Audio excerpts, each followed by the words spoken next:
Hello, friends. This is Dave Hurwitz, Executive Editor at ClassicsToday.com, here with the preview video for this week's 10 best recordings of, fill in the blank, Igor Markevitch.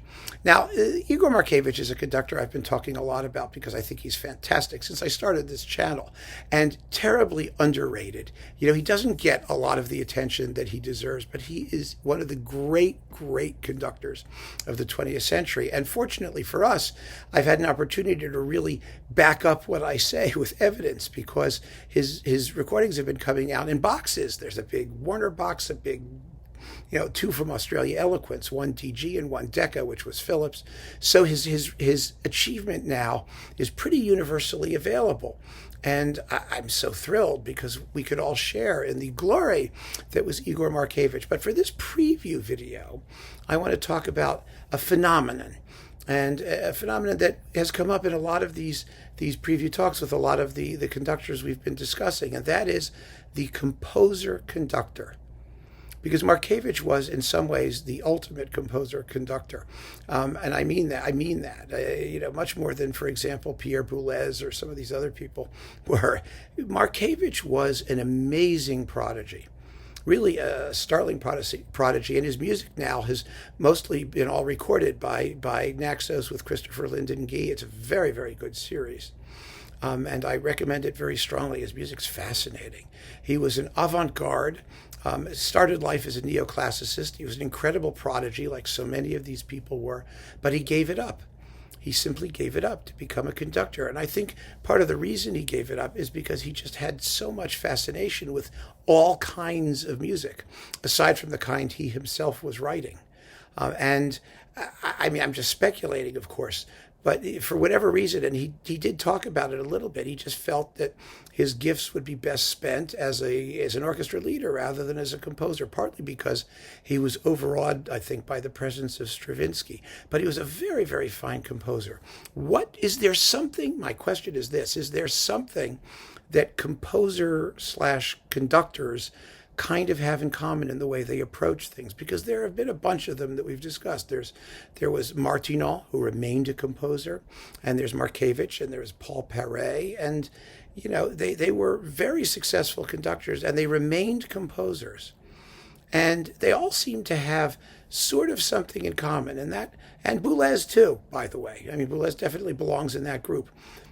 It's a feeling of well, first of all, a certain emotional coolness in the way they perform.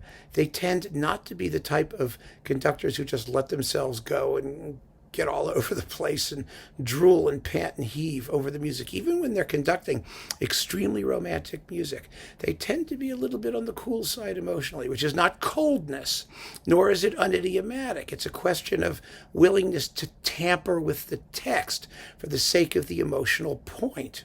And conductors like Markevitch and Martinon and Boulez and Paret, they were noted for their precision, their sharpness of rhythm, their focus, because they were, remember, 20th century composers. And 20th century music, whether it was neoclassical or modernist, was changed forever by the emphasis on rhythm and accent, and also by the ability of fabulous orchestras that could do anything and that could realize, extraordinary feats of timbral and timbral blend and color and virtuosity, and they took advantage of all of those things to try and recreate what they saw in the score, irrespective of who the composer was or what period the music came from. And Markevitch was certainly one of those. I like those conductors. I can only speak personally. I like them better than the, slobber and drool type of conductor, generally speaking. And there is one conductor, I think, who you might say is the exception who proves the rule, but he's not really an exception, who was one of the ultimate composer-conductors of the 20th century, and that's Leonard Bernstein. Because Bernstein was a fabulous composer, as we know, and a fabulous conductor, as we know. And Bernstein had a reputation for being a real pant, heave, and drool type conductor. Someone who was spontaneous and let himself go, and he would jump and gyrate and carry on and kiss everybody and hug and sweat and spit and just, the whole deal. But what fascinates me about Bernstein is that the more you look at what he actually did rather than what his reputation was, the more you let your ears do the listening and you follow what he did, often with a score, especially in composers like Mahler and whatnot, you find that he is one of the most faithful of all conductors when it comes to what the printed page said. He really was. I mean, even though he may have exaggerated certain things for the sake of making a point, those things all have their basis in what the composer is indicating. And that's what made him such an amazing Haydn conductor, for example. And this was true of Markevitch as well. Now, Markevitch was not the kind of emotionally demonstrative person that Bernstein was. And I'm leaving out, by the way, Bernstein's like late crazy period when he got really slow and really, there were moments, right? But in general, I'm talking about. Markevitch was not like that. Markevitch was a conductor of extraordinary discipline and precision and accuracy, rhythmic accuracy particularly. He was a very fine orchestral trainer, among other things. But he, too, had those fundamental values of seeing what the composer wanted to do and realizing it to the greatest ability of a modern orchestra with modern techniques and abilities. And that's why, for example, Markevitch's Haydn is so good. He did wonderful Haydn, just like Bernstein did. Why? Because he understands that fortissimo is fortissimo, and accent should really be accented. Rhythms are important. These fundamental musical values. He looked at all of this music with a composer's eye and said to himself, if I were to have written this and performed it today, how would I want to hear it?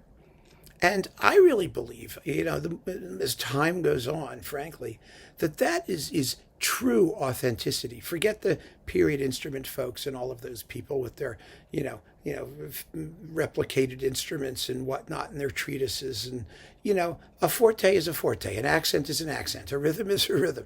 These are all basic musical facts, and they are universal, and they apply to all of the music written for example, a symphony orchestra.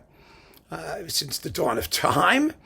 And if you realize those details with the requisite precision and sensibility and intelligence and idiomatic understanding of what the composer was trying to do, you're going to make great music. And the question of what period it's from or what style it's in is irrelevant. And that's particularly true of Markevitch, because Markevitch had one of the widest ranges of interest and repertoire of any conductor ever. He did everything from Renaissance music to, the only modern conductor who really did as much music was Harnoncourt.